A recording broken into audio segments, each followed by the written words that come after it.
Hello, I am live, it says. So today I would like to talk about leadership for a moment, which may turn into a longer moment. I did not have a podcast last week because they've been coming out on Thursdays, and Thursday was the 4th of July, and I just took the week off. So today I'm going to replace last week's with this conversation today. So it'll go to my podcast at some point today, and you can listen to it, the audio of it, or watch me on my YouTube channel if that's important to you. So I'll do the countdown, and then as always, if you are watching and you'd like to add comments, I'd be happy to have that conversation with you in the comments. So with that, I'll do the countdown, and we'll go. 3, 2, 1. Hi, everybody, and welcome to another episode of Circle Up and Get Real. And it feels like today, these days, let's say, it's more important to be real than ever. We have so many opportunities to apply those theories in the living of our lives.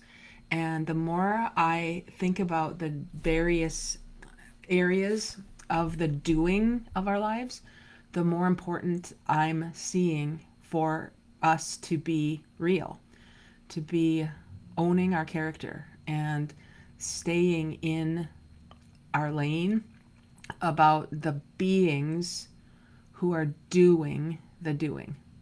So I just wanted to explore that a little bit. And today I had this wild hair and I put a prompt into ChatGPT. I'm not going to get political here. I'm going to leave the political conversation to your imagination. I will tell you what I put in as a prompt, and then I'll tell you about what came back. But I wanted to know if we thought about any organization in I'll just say United States for now, but this is applicable to any country, anywhere. If you think about any organization, corporate, nonprofit, religious, political, any organization, and then you consider the way it's being led, the leadership team that is doing the doing of the organization. So I would bet every organization has a mission or a reason for being, or a list of things that they do, the doing. And then the leaders are the people, usually a C-suite, CEO, CFO, COO, who actually oversee the doing of that organization's mission. And so I was just thinking about conscious leadership, which if you've been following me at all, you know I've been talking a lot about conscious leadership, the way I've been learning it from the book, The 15 Commitments of Conscious Leaders. And their distinction is above the line and below the line. Above the line is conscious, below the line is unconscious. And above the line is leading with being open, curious, and committed to learning. And below the line is closed, defensive, and committed to being right. And when you break everything down to that and you apply that to leadership, or the way we lead our organizations, our families, our communities, anything, we lead, people lead things. I was just interested in what would come back if I gave ChatGPT a prompt. And the prompt I gave it was act like a leadership expert and compare the culture of a corporation led by a conscious leader to the culture of, I'll just generically say, a country led by an unconscious leader. Yeah, that got a little obvious, didn't it? Well, I was just kind of curious about what would happen because I've been kind of digging in. To get political just for a second, I know the Republican side has the Project 2025, or at least that's what I've been told, and I don't know what the Democratic side has. What's the Project 2025 for the Democratic side? I don't know. So I was really interested in trying to find out what, so that we can compare, when we see. The best way to learn anything is to compare two different things, or 3 or 5, or however many we have. So I didn't know what that would be. So then I started thinking about policies of an organization, any organization. The what would it be, the charter of the organization, whether it's a nonprofit, whatever it is that this organization does is written somewhere in a policy manual or in their marketing materials or something. So that's what I think of when I think of running the country as a business. So what is our charter? And I think it's the Constitution. I could be completely wrong about this. And as I started digging into the way politics works, the way government works, I have not been all that concerned about the way the government's been run, the way our city government is run, because I sort of trust the leaders. I've been in a space where, in my understanding, which is why I put in the notes here, call me crazy, call me, idealistic, call me whatever, touchy-feely, positive, blah, blah, blah. Yeah, I kind of trust the people who are elected or appointed or whatever. I know that that probably isn't the way everybody does it, let's just say. And that reminded me of an older, wiser woman in an organization I was part of at one time. I had a question about something in the organization, and she said, "Oh, no, we don't ask that. We don't say that here." And I thought, "Oh, really?" I was just curious about something, and "Oh, no, she kind of did this. We don't say that here." And then I was reminded of a church I used to be a member of or go to, and I was asking questions about Jesus, and I was like, "What about this?" And the pastor kind of did the same thing. "Oh, no, we don't talk about that here." And I thought, this is really weird. I just had questions. I was just curious. I wasn't trying to catch anybody at anything.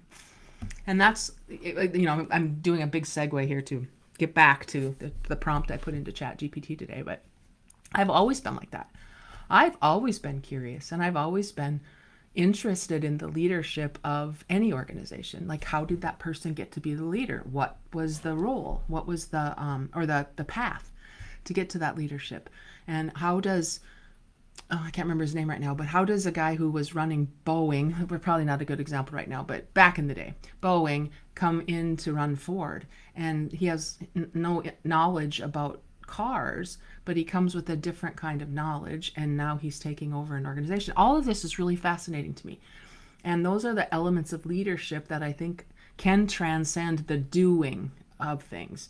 So the person who is being a certain way when he or she is leading, I think is fascinating, because the doing can get done by the people who are experts in the doing of things, when the leadership is, to use what I said earlier, conscious, curious, open, committed to learning. And so all of this, I was thinking when I put this into ChatGPT today, act like a leadership expert and compare the culture of a corporation led by a conscious leader to, I'll just say, an organization run by an unconscious leader. And it was a really interesting 2-page essay I got back. And I'll just give you the highlights on the comparative analysis side, where it talks about a corporation run by a conscious leader. So it says, to start, the paragraph says, leadership plays a pivotal role in shaping the culture of any organization or nation. Okay. A conscious leader, characterized by empathy, ethical behavior, and a commitment to the greater good, creates a vastly different environment compared to a leader whose style may be more divisive and self-centered. Here, we compare the culture of a corporation led by a conscious leader with the national culture, and I'm going to leave it to your imagination. Okay? So, conscious leadership in corporations. Number 1, empathy and inclusivity. And so it tells about what is empathy and inclusivity, and then what is the impact on the culture from that perspective. And then it goes into number 2, ethical decision making. It explains what that is, and then it says the impact on culture. What is the impact of ethical behavior on culture? Purpose-driven mission is number 3. And then the impact on culture from a purpose-driven mission. And then the 4th one was collaborative environment. And what is the impact on culture when a leader leads with a collaborative environment? And then I asked it, it just automatically then compared what we had when we had a leader in a nation that had a different way of seeing the world. And it was really interesting, because what ChatGPT, whatever, call it what it is. This is the first prompt I put in and the first thing that got spit out, and I'm just interested. And the national culture was number one, polarization and division. And then it talks about what is the effect on, or the impact on culture of polarization and division. The second one was controversial decision making. What's the impact on culture from that perspective? The third one was nationalistic and protectionist policies. And then what was the impact on culture there? And the fourth one was authoritarian tendencies and the impact on culture. So, fascinating way to look at things. And the conclusion then was the contrast between a corporation led by a conscious leader and the national culture under another kind of leader highlights the profound impact leadership can have on organizational and societal culture. Conscious leadership fosters empathy, ethical behavior, inclusivity, and collaboration, creating a positive and productive environment. In contrast, a different leadership style, exemplified by a different leader, often led to polarization, distrust, exclusion, and authoritarianism, which strained social cohesion and undermined democratic values. Understanding these dynamics underscores the importance of ethical, empathetic, and inclusive leadership in shaping a healthy and thriving culture, whether in a corporation or a nation. And so when I started thinking about that, I thought, you know what, for me, this has never been about politics. It's never been about policies, whether they're corporate policies or national policies. And I know you're going to call me naive and you're going to call me, get informed, Jody, if you want to know about your politics. I get it. I know. It's kind of why when I work with organizations, I don't want to know a whole lot about absolutely what they do, because I want to know more about the people who know what they do. I worked in manufacturing for so long, so many years. I didn't know much about manufacturing processes. I didn't want to. I mean, that sounds weird, but I didn't want to. I wanted to watch the people in the organization I was working for at the time or with. I wanted them to tell me, what do you do and why do you do it? They were so excited to show me their processes and their machines that made things. And I mean, I'll never forget one company that made sewer alarms. And he was so excited because his product meant that the alarm would come off when the sewer stopped working. That's pretty important. I don't want to know how to do that. I want to know what makes him excited about doing that. So for me, it's never been about policies or specifics about what the organization does. It's about who does the doing. Who are the people who are doing that doing? I inhaled wrong.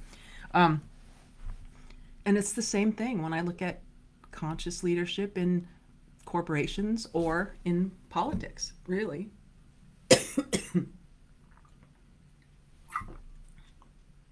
Maybe I'm getting choked up because I'm not supposed to talk about this. Maybe there's another message here. I'm going to get a Fresca. For those of you who are watching live, I love Fresca. I'm going to cut this out of the podcast. There we go. But you know what? Maybe it's hard for me to talk about this, and that's why I get choked up or blocked. Because it is hard for me to talk about things that take a stand, take a position. Because I always want everybody to play nicely together. That's always been me.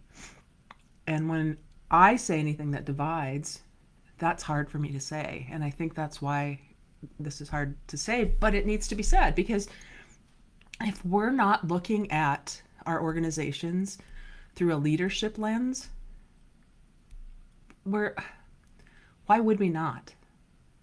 Why would we not look at organizations we say are successful and look at how the leader's leading, right? I mean, I guess the argument is to be made, is America better today than it was 4, 12, 15 years ago? See, I can't even talk about the P word. Crazy. This is a message for me more than anybody, probably. I either need to talk about this more or less.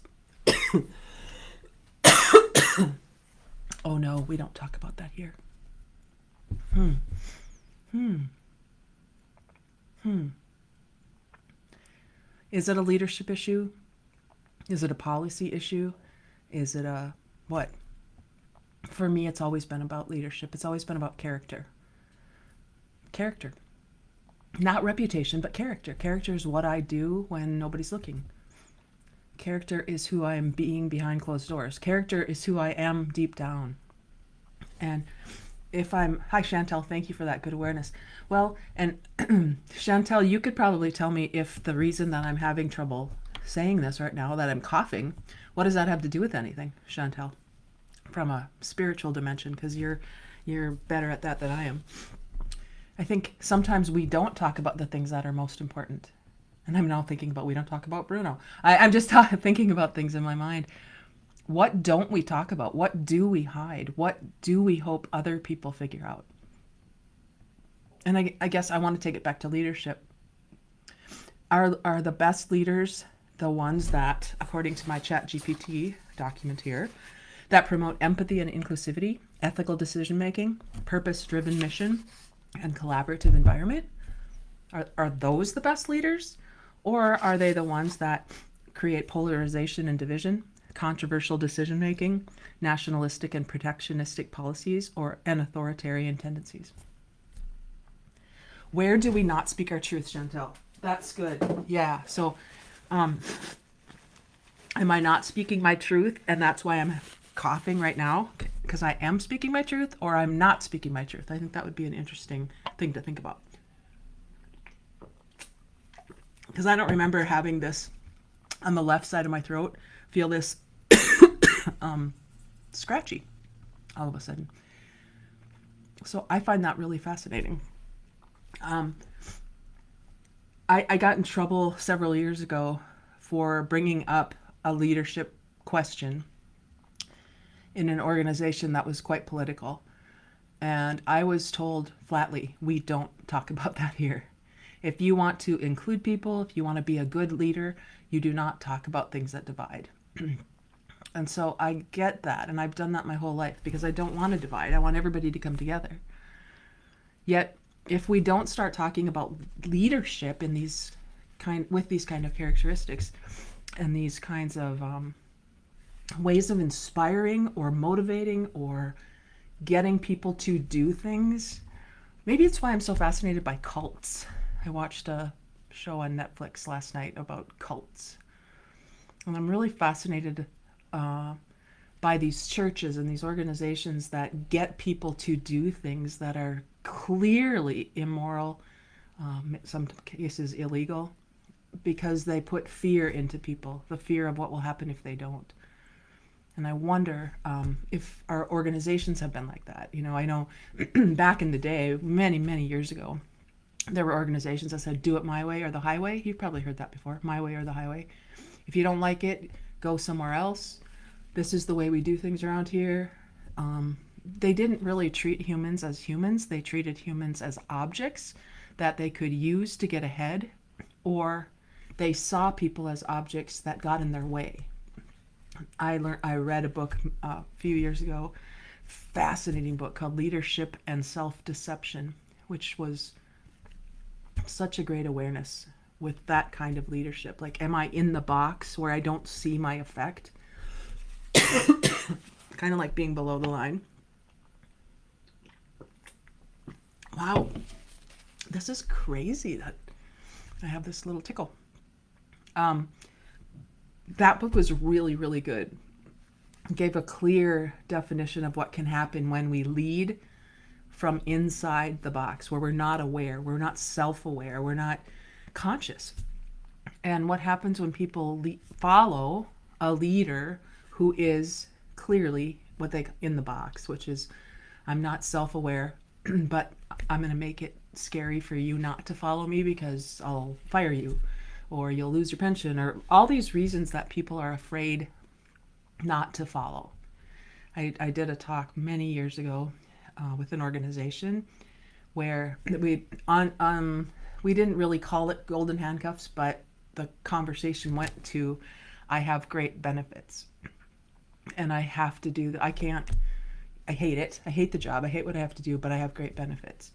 And if I leave, I will lose my benefits. So a lot of times people seem to be selling their soul for health insurance.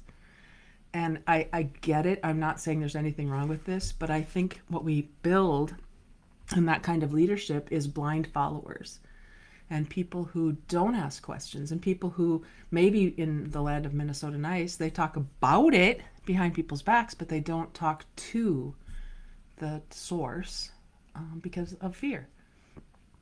And that's why maybe the book Fierce Conversations has been so crucial in my understanding of things.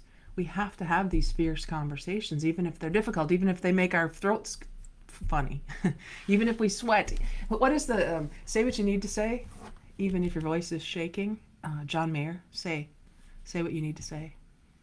Say what you need to say. And we can say what we need to say in a lot of ways. We can say what we need to say in a forceful, demanding way that will cause people to be defensive because we feel offensive.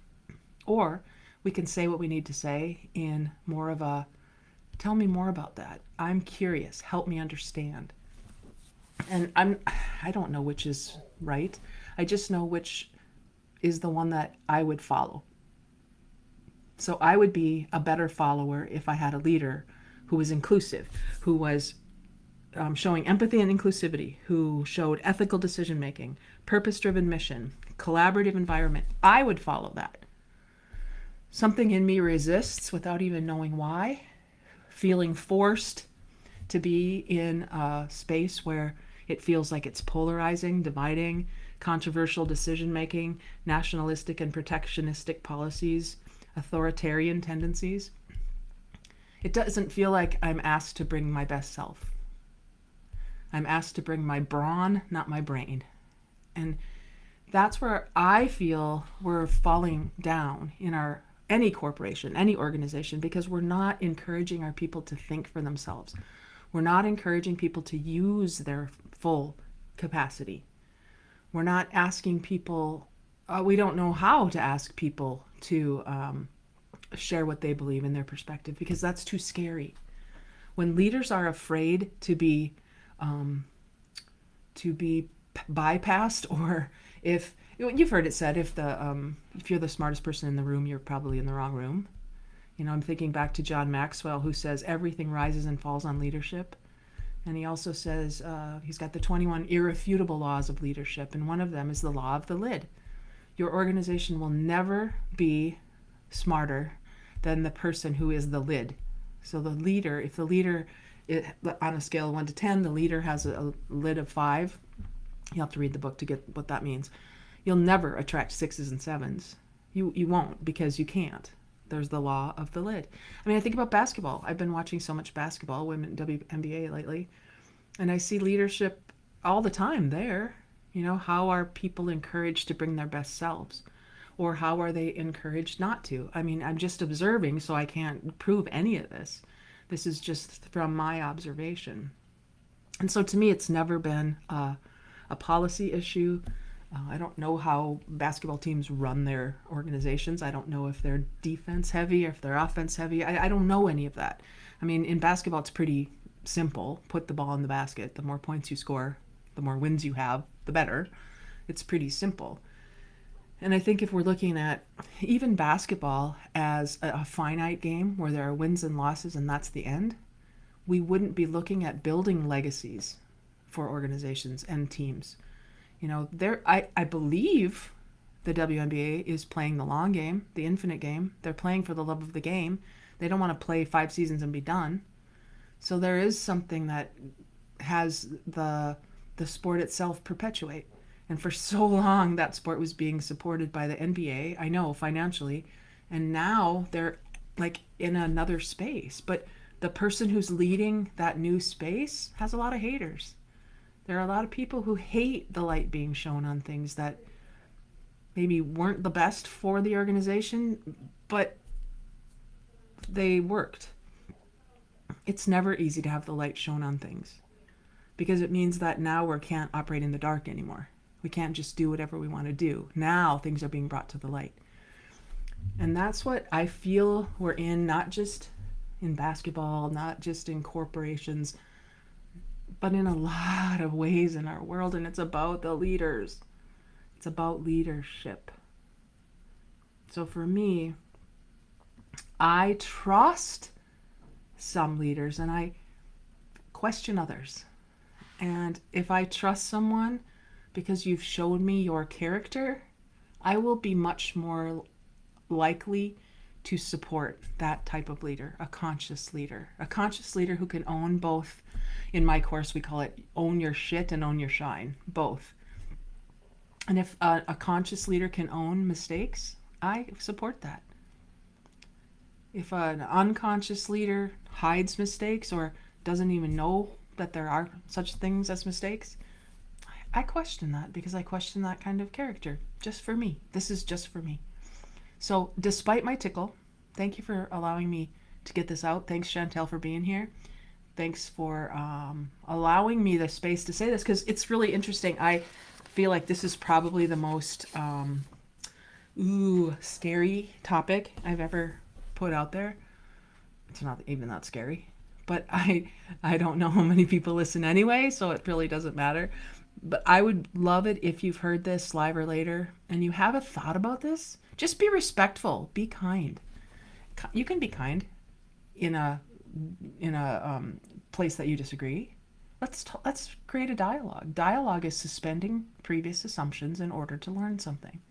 I'm open to learning. Help me understand how typical corporate conscious leadership can't be applied to government and politics. Because I'm open. I want to know. Help me understand this.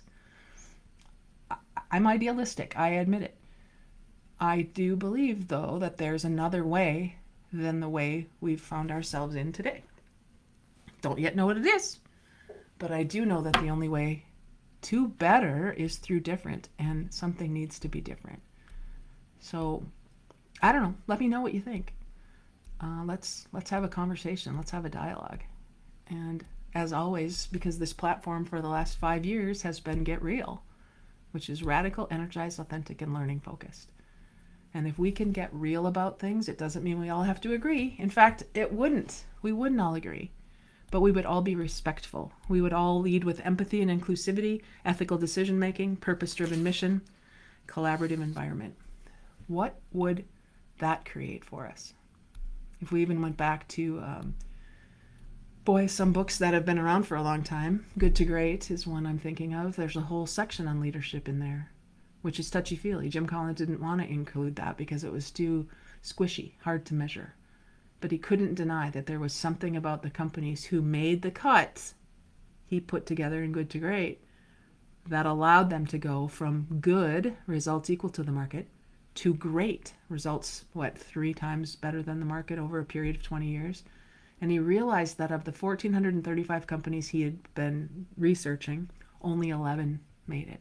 But those 11 were the kind of leaders I'm talking about today, the conscious leaders, who you wouldn't see their names on a building, you wouldn't even probably know their names, because that's not what they're about. They're about playing the long game. They're about having their organizations keep going even when they're no longer here. The other leaders are the ones who do want their names on the buildings, who do want people to know how great they are. Again, not judging, just observing.